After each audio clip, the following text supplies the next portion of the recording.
partner with eMarketer on data-driven marketing materials. Our custom reports give eMarketer Media Solutions clients the opportunity to generate new category insights through original surveys and analysis. Visit emarketer.com/advertise to learn more. Hello, listeners. Today is Wednesday, September 11th. Welcome to Behind the Numbers, Reimagining Retail, an eMarketer podcast. This is the show where we talk about how retail collides with every part of our lives. I'm your host, Sarah Lebo. Today's episode topic is peer-to-peer and resale marketplaces. Before we jump into that, let's meet today's guests. Joining me for today's episode, we have podcast regular, principal analyst Sky Canaves. Hi, Sky. Hi, Sarah. It's great to be back. Great to have you. Also with us is principal analyst Sarah Marzano. Hi, Sarah. Hi, Sarah. Thanks for having me. Okay, we've got the three S's today. We're just missing Susie. Let's jump in. So we've seen some new resale and peer-to-peer marketplaces popping up from IKEA, ThredUp, and Walmart in the past few months. This makes sense. There's a massive marketplace opportunity in the U.S. We project U.S. marketplace e-commerce sales will pass $500 billion next year. So the question I've got for you, just top line, is why are all of these companies launching these marketplaces right now? Yeah, I think if we want to dive into the specific dynamics of resale, there are some interesting sort of nuances at play. Again, at a very high level, I look at IKEA and Walmart's move having to do more with recognizing commerce activity that's already happening online, but elsewhere, and bringing it directly into their ecosystems, just capitalizing on, again, some of that resale activity that's already going on. And then ThredUp feels different to me. It feels more like a reevaluation of their resale business model. Right now, they are run as a managed service, which means that they actually process and photograph and list and ship all of the items that are for sale on their website, which is a very expensive endeavor, particularly when you're dealing with lower cost items. Generally, I think brands and retailers offering resale and marketplaces are just establishing a new channel and new touch points for their customers, because people are buying resale everywhere and anywhere. And so they can draw either customers that are new to a brand who may want to try out a product and pay less for it.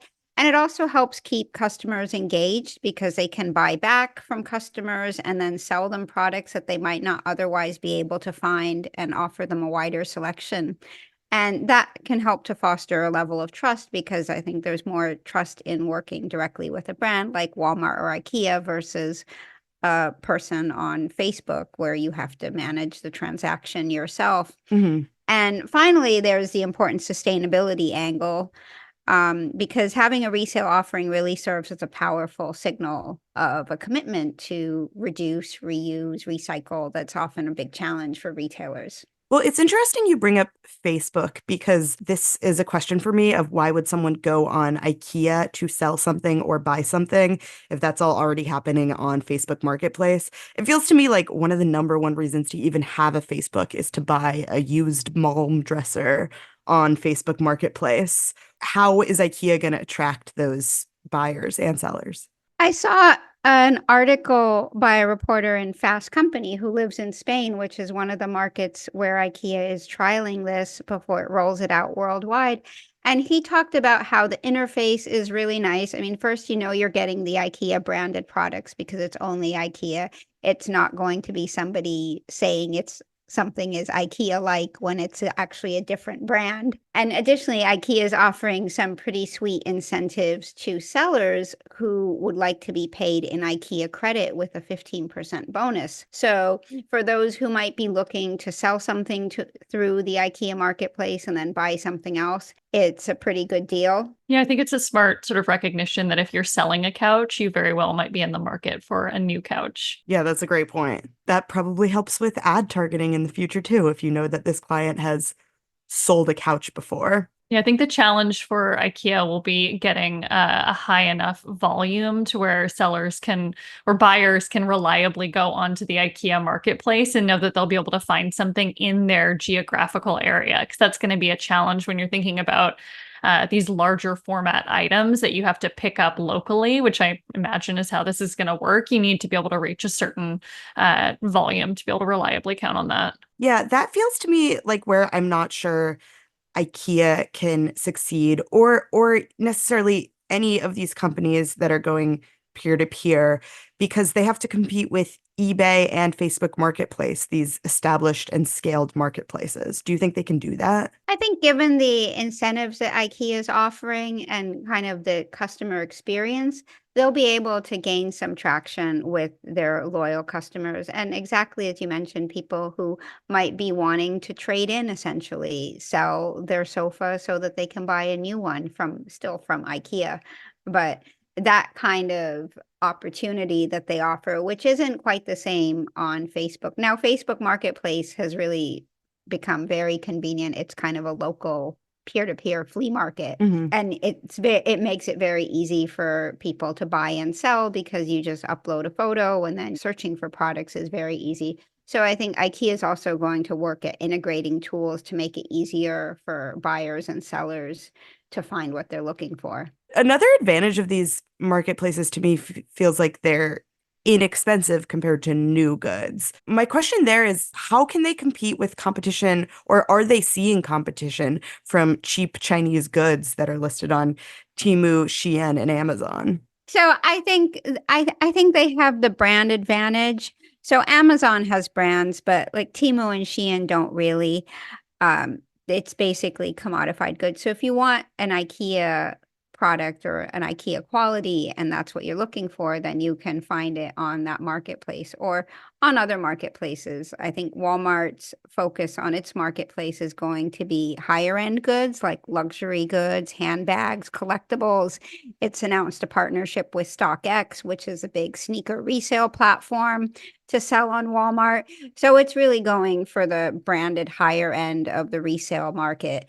And so there's not as much competition with the Chinese players. I think it's similar to what we see with off-price retailers where they're doing really well, even as consumers are more budget conscious because they can offer a wider assortment of products. There's a treasure hunt aspect of shopping and getting brand name goods or more premium goods and feeling like you're really scoring a deal that's different from just buying an inexpensive good that you're looking for the cheapest product possible. I have to imagine the same goes for ThreadUp, where you might be looking for the designer goods rather than the cheap dupes on Temu and Shein.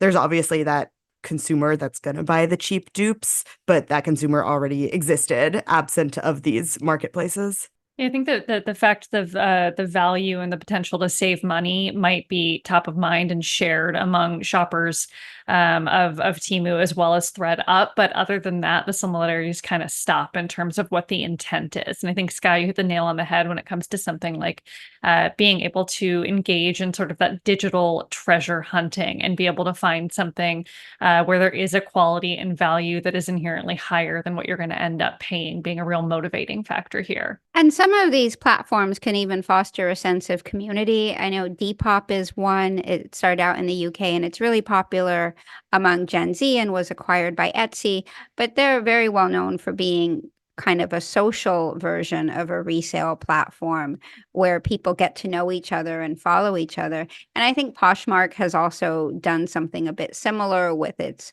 people who host live streams and sales on the platform and can create more of a presence around selling that's more than just the products themselves. That makes sense, although it is difficult for me to picture a Walmart and IKEA or a ThreadUp being able to replicate that. So at the same time as all of these companies are getting into these resale marketplaces or expanding their resale marketplaces to peer-to-peer, ThreadUp, which we've already talked about, and eBay and Etsy, which have both been mentioned already, have been investing in AI search. Can you talk to me about the importance of AI search in these marketplaces? Yeah, I think AI search and just AI tools in general have so much potential to improve the shopper's experience when it comes to these marketplaces with really vast product catalogs. So in ThreadUp's announcement around some of their AI improvements, including search, they mentioned they have 4 million items available on their platform. That can be really daunting for a customer who's looking to browse through that product catalog. So I think anything that these companies can do to make that browsing experience feel more intuitive, whether that's outfitting the search bar with natural language capabilities, that sort of both boosts the relevance of the search results while also enabling discovery.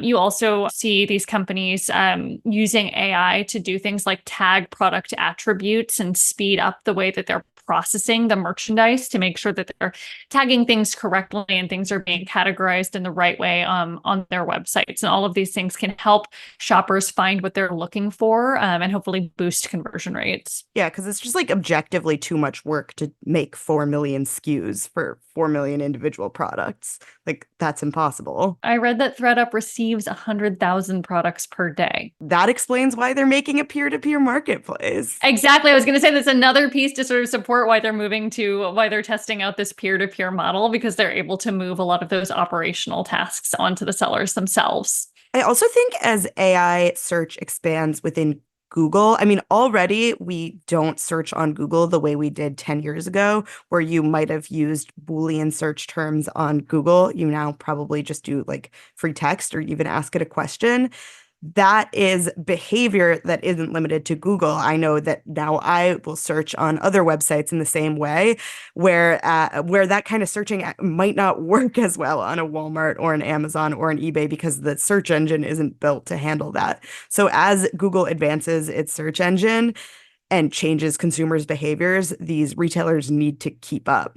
Right, because that's how consumers are thinking and how they're searching, and they're entering questions and expecting the search engine to complete your question through its predictive text. And so that, I think, will also put more pressure on retailers to invest in those capabilities, because otherwise they're not going to be able to surface the products that consumers are looking for. And I think Walmart spoke about this recently in their earnings call in the context of their broader marketplace, which now has some 400 million SKUs, and how they're investing in AI to boost the search. Because as you get more and more goods online, there's a lot more junk, a lot more irrelevance, and really being able to filter and hone down to what shoppers are looking for becomes increasingly important. Mm-hmm. And I think tools like visual search can be especially helpful both for buyers who might see a product, might just want to be able to use their camera and match it, as well as for sellers who can take a photograph of their product. And I think what IKEA is doing is it will match a photo of the product to what they have in their catalog and be able to generate a listing from that. We talk a lot about personalization and personalization at scale. That's hard for marketers to do because they don't always have access to amazing data. One way that you can provide a personalized experience is to deliver people the results that they want or they don't know that they want. Like if you're searching for beach outfit for Santorini, you can offer that personalized result with that AI search. And with resale, you want to make the selling process as convenient and easy as possible. I think that's why ThreadUp's business model with the kits, where you mail them in, they take all of the hassle of selling in the peer-to-peer fashion out of the equation, because you just put your stuff in a box and send it off, and ThreadUp takes care of it. Of course, for ThreadUp to take care of it is, as Sarah mentioned, an expensive and time-consuming process. So now as they move to peer-to-peer, they really need to make sure they have the tools in place to make it as easy and seamless for sellers to list their products with as little friction as possible. I think that's why Facebook Marketplace has been so successful, is because everybody's got the Blue app on their phone, or most everybody. I know you don't, Sarah. I don't. Our host, Sarah. But most everybody has the Blue app on their phone, and it's easy to take a picture and make a listing. And it's also very easy to scroll and find products or go through the products on the phone. On that note, that is all we have time for today. So thank you, Sarah. Thanks for having me. Thank you, Sky. Thanks again, Sarah. Thank you to our listeners and to Victoria, who edits the podcast and deals with our marketplace of ideas. We'll be back next Wednesday with another episode of Reimagining Retail and eMarketer podcast. And tomorrow, join Marcus for another episode of the Behind the Numbers Daily.